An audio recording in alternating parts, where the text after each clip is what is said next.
The safety of firefighters in South Africa has come under the spotlight following the loss of 3 firefighters who died on duty last week. A ceremony and a memorial service has been held for the 3 men who died while trying to put out a blaze at the Johannesburg city centre at the building that has been reportedly to have failed safety rules. While paying tribute at the memorial service, colleagues of the deceased used the opportunity to plead with the South African government to ensure safety standards are met to prevent further tragedies.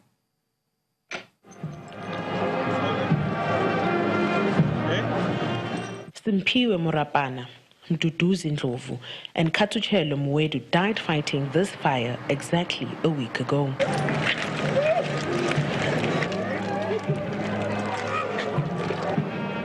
Emotional family members and colleagues laid wreaths at the Bank of Lisbon building on the spot where Simpiwe Morapane fell to his death from the 23rd floor.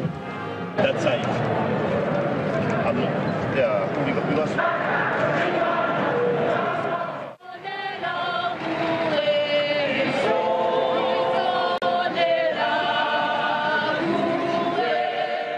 the proceedings moved to Ellis Park Arena, where a memorial service was held.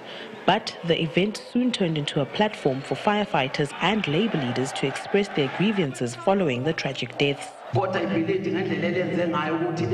building had no water, but they had the equipment to extinguish the fire. They were burnt severely because they were blocking flames with their hands. There is a disaster in South Africa in the fire department all over.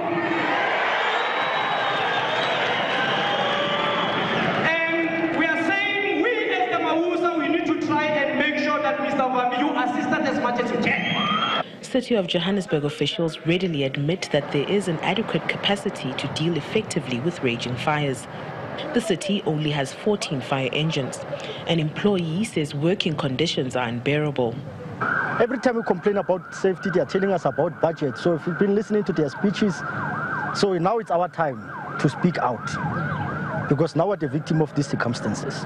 The city's emergency management services says lessons have been learned following the tragedy and preventative measures are in place, including the replacement of fleet. we do have a shortage of in terms of the fire engines, of which that process is already underway. Our residents will be seeing an advertisement in terms of the tender to replace all our fleet, meaning all our first turnout vehicle, all our fire engines, so that we can be effectively render effective and professional service to all our residents of the city of Johannesburg. All 3 firefighters will be laid to rest this weekend. From Johannesburg, South Africa, Nobuhle Nkoma, Channels Television News. In North Africa, warring parties in South Sudan have signed a final power-sharing agreement meant to end 5 years of civil war. The ceremony on Wednesday evening in Ethiopia's capital follows an agreement reached last month by President Salva Kiir and rebel leader Riek Machar. Under the deal, President Kiir will maintain his position, while Mr. Machar will return to government as one of 5 vice presidents to be appointed in an expanded transitional government. But a similar peace agreement signed in 2015 collapsed months later, throwing the country into further violence. Tens of thousands of people have been killed and millions displaced in the conflict, which broke out about 2 years after South Sudan's independence.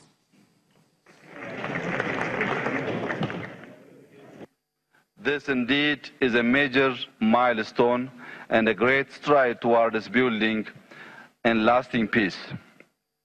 As we witness this historic milestone, we remember and grieve for the victims of violence and hope this agreement closes that dark chapter in South Sudan. Hope that the discussions will remain open to those who are not yet convinced of the sustainability of this agreement. We remain concerned about the parties' level of commitment to this agreement and to the cessation of hostilities agreement signed in Addis Ababa in December.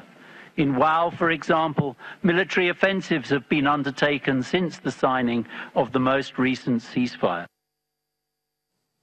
Let's get more on this story from an African affairs analyst, Declan Ahikari. Thanks for joining us on the program. You're welcome. So what do you make of this peace agreement? Yeah, I think the latest peace agreement in South Sudan, I want to believe should be the last one.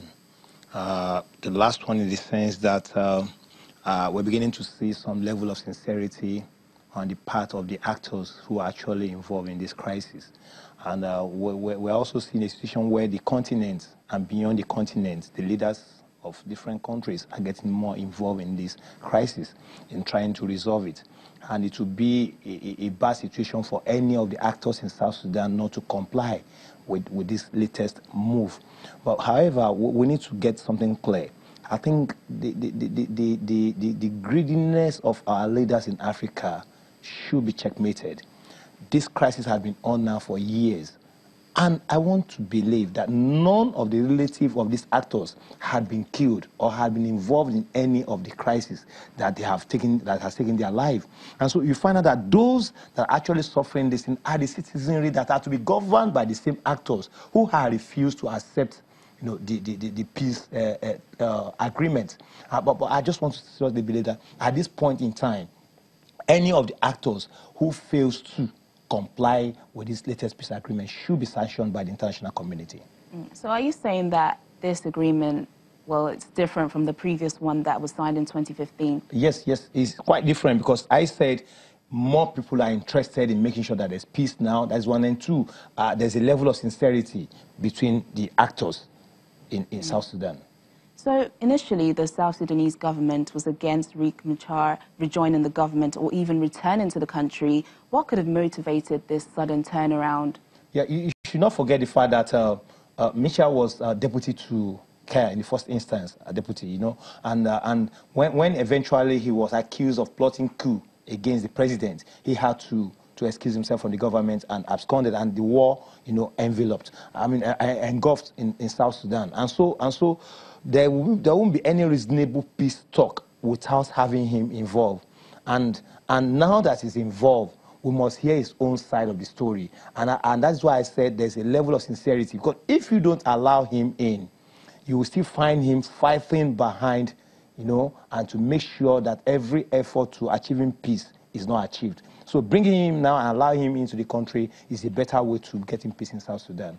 Okay, so the U.S. has warned that another power-sharing agreement between both the rebel leader and Kerr may sow seeds of another cycle of conflict. It says the peace process must include civil society, churches, women, and other excluded groups for it to be credible. Do you agree with this? Of course, I should agree with the position of the United States of America's position, bearing in mind that the U.S. is the highest donor in terms of humanitarian services to South Sudan.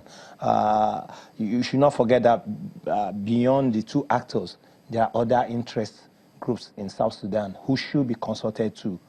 They should be consulted, because if you don't do that, if you sideline them, you end up that those ones might end up creating more problems for the nation. And at that point in time, there will be confusion in the country. So I think I quite agree with the position of the U.S. Okay, so this isn't the first time a peace agreement is being signed. Why is it so difficult to broker peace in South Sudan?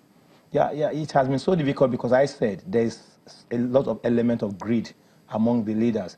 There was a lot of insincerity on the part of the leaders. And don't forget, there could be third forces outside South Sudan who are also interested in the oil well of South Sudan, who will be trying to contribute to making sure that there's more trouble. And once there's trouble, there's bound to be, more money flowing in some quarters. And at this point in time, don't forget that even Sudan itself has given warning to both parties that, look, in those days when you are fighting, you come to Sudan to get your soldiers to help you fight your battle. But now we're not going to give you. So you're on your own. So I wonder where these actors are going to get people who are going to fight this war for them any longer. And at this point in time, I just want to appeal to both parties that they should comply with the peace agreement. African Affairs Analyst Declan Hay-Carey, thank you so much for joining us on the program. You're welcome. Thank you.